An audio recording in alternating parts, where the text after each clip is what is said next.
बिथांमोनखौ गोरबोनिफ्राय साबायखर बावबाय गाबोन नं 1 क'क्राझार लकसभा समस्तिनि नमिनेशन पेपार स्क्रुटिनि जागोन सोर सोर केन्डिडेटआ मा डकुमेन्ट होनानै इलेक्शनाव बाहागो लादों दा बिनि सायाव गाबोन स्क्रुटिनिया जागोन आरो बे स्क्रुटिनिया जोंनि थाखाय खोब क्रुसियेल जोंनि थाखाय खोब सिरियास बियो मानोना नैबे इलेक्शनाव गोबां ट्राइबेल नङै बिजाथिफ्रा ट्राइबेल सार्टिफिकेट लानानै इलेक्शनाव ओंखारदों दा जों गोबां नुबाय दा बे हिसाबै जों बे ट्राइबेल नङै मानसिफ्रा जे इलेक्शनाव कन्टेस्ट खालामनो ओंखारदों बिसोरखौ जों जे होबथानांगौ बे होबथानांगौ थाखाय जों दिनै बयबो माने नाजालायदों बयबो बुंदों जे जेरैबाबो होबथानांगोन होननानै खिन्थु लामाया मा जागोन होबथानाय लामाया मा दा बेखौसो मानसिफ्रा नागिरलायबाय थादों दा दिनै आङो मोजां सासे उकिल क'क्राझारनि साबसिन उकिलखौनो होनना बुंनांगोन दा जों बेजों रायलायफैदों आरो जों बिथांखौनो एंगेजबो खालामनाय जाबाय आरो बिथाङा सासे केन्डिडेट बे केन्डिडेटजों हाबफागोन आरो बेनो गासिबो जोंनि समस्याफोर बेखौ बुंहरगोन दा जों अलरेडि जेसेबां डकुमेन्टसनि प्रयजन जायो बे डकुमेन्टसफोरखौ जों बिथांनो गथायना होबाय जों आसा खालामो बिथाङा मोजाङैनो गाबोन रिटार्निं अफिसारनि खाथियाव कमप्लेनखौ लाखिगोन दा रिटार्निं अफिसारा जोंनि कमप्लेनखौ लाखियो लाखिया बबेखौ एक्सेप्ट खालामो खालामा बे रिटार्निं अफिसारनि गावनि रुल्स बे रुल्स बादि थांगोन दा थेवबो जोंनिफ्राय नांगौ रोखोमनो गोख्रोङैनो बे माबायाव बाहागो लानाय जागोन स्क्रुटिनि कमिटियाव बेखौ जोङो स्पष्ट रायलायनाय जाबाय डिटेल्स रायलायनाय जाबाय मोनसे बाथ्राया खोब माने इन्टारेस्टिं खोथा जाबाय मा दिनै नबसरनिया आरोबाव नमिनेसन फाइल खालामबावबाय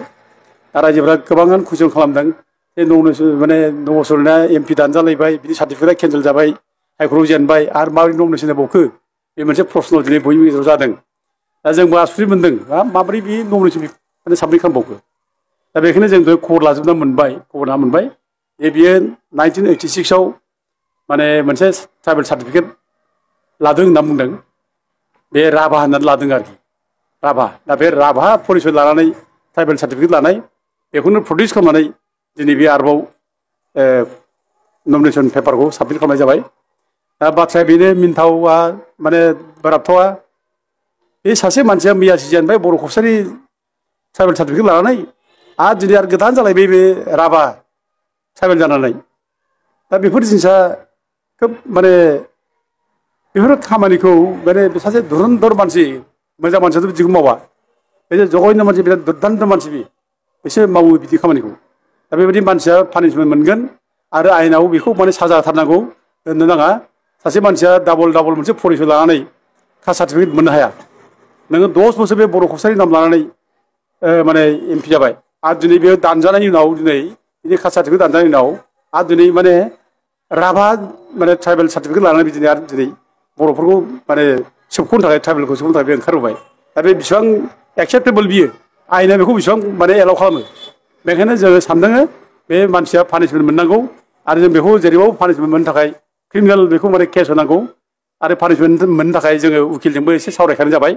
जे बिनि सायाव मा एक्सन जागोन मा खालामनो हायो जों बेखौ हयथ' उननि समाव जों बेखौ कर्टनि गेजेरजों जों नाजानाय जागोन दा बाथ्राया बेनोल' दिनै बे जे माने बदमाइस मानसि एखेबारे महा बदमाइस दा बे प्रमान जाबाय बर' कसारि सार्टिफिकेट दानजानायनि उनाव जे राभा होननानै जे दिनै बे एफिडेभिट होबाय बे धेमालि दा ओरैनो बे दास देखा बे कलिता सोरबा जुदि दारायदोंब्ला दा जों मिथिदों नमिनेसन होदों दा बिसोरबो सरनायानो गासिबो आरो गावसोरनो बुंखानानै लाखानाय गावसोरनाव दंखायो सरनायफ्रा सोर होनब्ला बे दास देखा कलिता बिसोर दंखायो लकर बिसोर दङ दा गथे बे सरनिया होननाय दास देखा लिरनाय कलिता लिरनाय बे सरनिया होननाय जाथिनो सार्टिफिकेट होनो नाङा होननानै अर्डार हाइकर्टआ होखाबाय आरो WBDBCआ जेब्ला 5/6/2018आव मोनसे अर्डार होदोंमोन जे सरनियाफ्रा ट्राइबेल नङा बिसोर ट्राइबेल जायाखै दा गथे ट्राइबेल जासान्दि बिसोरनो कसारि होनानै सार्टिफिकेट हो होननानै अर्डार होदोंमोन दा जों बेखौ चेलेन्ज खालामनो कर्टआव जों केस होदों बे कलाबारि ओमफ्राय जोङो जनरलाल दावराव दावसि बाद्रि जोङो ज'नो जनजाति सुरक्षा मन्चनि जानानै जों केस होदों आरो बे केसाव माने हाइकर्टआ WBTBCखौ रायदों खोब गाज्रि रोखोम सार्च खालामदों जे मोनसे जाथिया नटिफाइड नङा बे नटिफाइड नङै जाथिखौ बोरैहाय नोंसोरो माने कसारि होनानै सार्टिफिकेट होनो थिननो हायो दा बिदि माने मोनसे सकस होननानै बिसोरखौ माने माबा होनायाव WBTBCआ लगे लगे गावनि अर्डारखौ उइद्र' खालामना लादों जे जों बे अर्डारखौ उइद्र' खालामबाय आरो जेसेबां जायनाखि सर'नियाफोरनि सार्टिफिकेट होनाय बे गासैबो इनभेलिड जाबाय सोलिला होननानै बे माने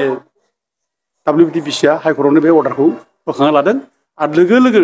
WBTBCनिफ्राय डिसिफोरनो ओमफ्राय सिभिल एसपिफोरनो अर्डार हरदों जे एसेबां सर'नियाफोरनो जायनाखि सार्टिफिकेट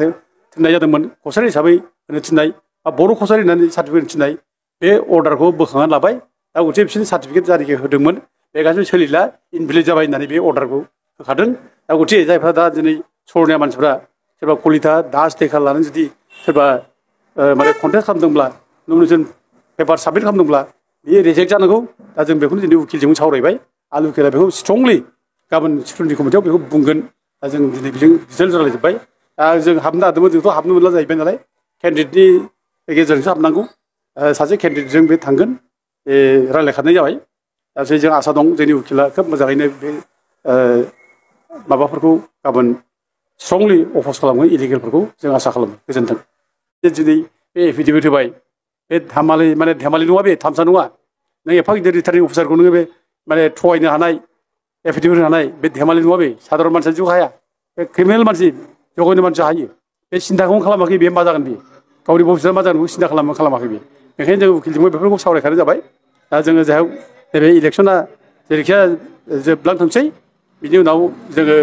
बिनि सायाव एक्सन लानाय बेब'स्थाखौ जों खालामगोन जों इमिडियेटनो बिनि गासिबो डकुमेन्टस बेखौ जों आर्टिक खालामनानै दिहुननानै जोङो लिगेल प्रसेसखौ जोङो लानाय जासिगोन लिगेल कर्टआव जोङो चेलेन्ज खालामनाय जासिगोन दा रायजोफोरा जों माने माबानांगौ जोंनो साहस होनांगौ बयबो बिसासाव लानांगोन जों जेरैखिया माने जोंनि जे शत्रुफोर जों जे ब्रेव जे ओंखारबाय जोंखौ नाख्रेबनो थाखाय एथ' बुरजा दिनै ओंखारबाय एखे जोंनि ट्राइबेल रिजार्भ समस्थियाव ट्राइबेलनि मानसिया दे एखे ब्रेव ओंखारबाय एखे